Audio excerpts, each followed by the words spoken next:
মেকআপের নাকি কোনো রুলস নেই, এটা নাকি আবার এখনকার ট্রেন্ডে চলছে। আচ্ছা চলুন তো তাহলে দেখি মেকআপের কি আসলেই কোনো রুলস আছে কি নেই। তাহলে চলেন শুরু করি।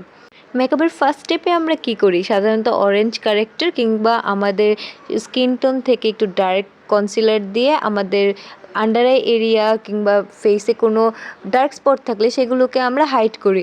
সো এখানে যেহেতু মেকআপের কোনো রুলস নেই, আমি একটা কন্ট্রোর নিলাম, ক্রিম কন্ট্রোর নিয়ে আমি ক্রিম কন্ট্রোর না, বেসিক্যালি এটা একটা কনসিলার, এটা দিয়ে আমি আমার আন্ডার আই এরিয়া পিগমেন্টেশনগুলো কিন্তু ঢেকে দেওয়ার ট্রাই করছি। ঠিক আছে, এর পরের স্টেপে আমি একটা অরেঞ্জ কনসিলার নেব, আর এটা হচ্ছে বিউটি গ্লেজের এই প্যালেটটা, এটা থেকে আমি আমার কন্ট্রোরের জন্য বেছে নিয়েছি। বিকজ অরেঞ্জ কারেক্টার দিয়ে তো আমরা পিগমেন্টে এরিয়াগুলো ডার্ক বা কোনো ডার্ক সার্কেল থাকলে সেগুলো হাইড করি, কিন্তু এখানে তো মেকআপের কোনো রুলস নেই, তো আমি যেমন খুশি তেমন মেকআপ করব। তো আমি কন্ট্রোর যেখানে করি আমি সেই এরিয়াগুলোতে আমি প্রোডাক্টটা অ্যাপ্লাই করে নিচ্ছি সুন্দর করে একটা ব্রাশের সাহায্যে। আই ডোন্ট নো এই ভিডিওর শেষে কি হতে যাচ্ছে, বাট তাহলে চলো দেখি তারপরেও। তো এখন একটা লিপস্টিক নিয়ে আমি আমি এখন এটা দিয়ে আমার ফোরহেডটাকে হাইলাইট করে নেব, কিংবা ধরো আমি আমার নোজো ব্রিজটাকে হাইলাইট করে নেব কনসিলারের মতো করে, কিংবা ব্লাশও অ্যাপ্লাই করে নিতে পারি, কারণ মেকআপের তো কোনো রুলসই নাকি নেই, মেকআপ যেমন খুশি তেমন ইচ্ছা ইউজ করা যেতে পারে।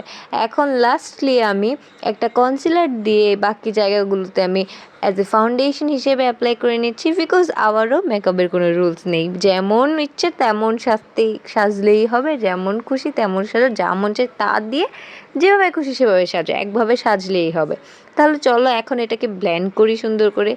মেকআপের কোনো রুলস নেই, এটা কেন জানি না ইন্টারনেটের একটা ট্রেন্ডিং জিনিস হয়ে গেল, বাট আমার মনে হয় এটা মোটেও ঠিক না, বিকজ মেকআপ একটা আর্ট। সো প্রত্যেকটা জিনিসের কিন্তু একটা হাত থাকতে হয়, একটা স্কিল থাকতে হয়, প্র্যাকটিস থাকতে হয়। সো মেকআপের জিনিসটাও একটা বেসিক জানা থাকতে হয়, সব কিছু জানা থাকতে হয়, তাহলে তো এত বড় বড় আর্টিস্টরা আর স্টুডেন্ট করাতো না, তাই না?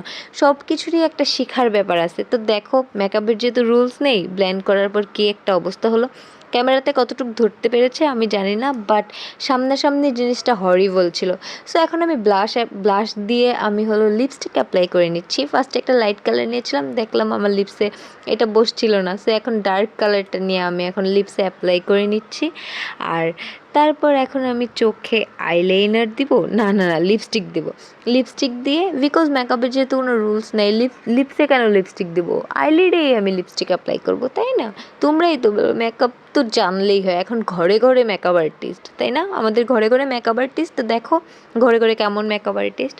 এখন আইলাইনার দিয়ে নিব। আইলাইনার কোথায় দেবো বলো তো? আপার আইলিডে?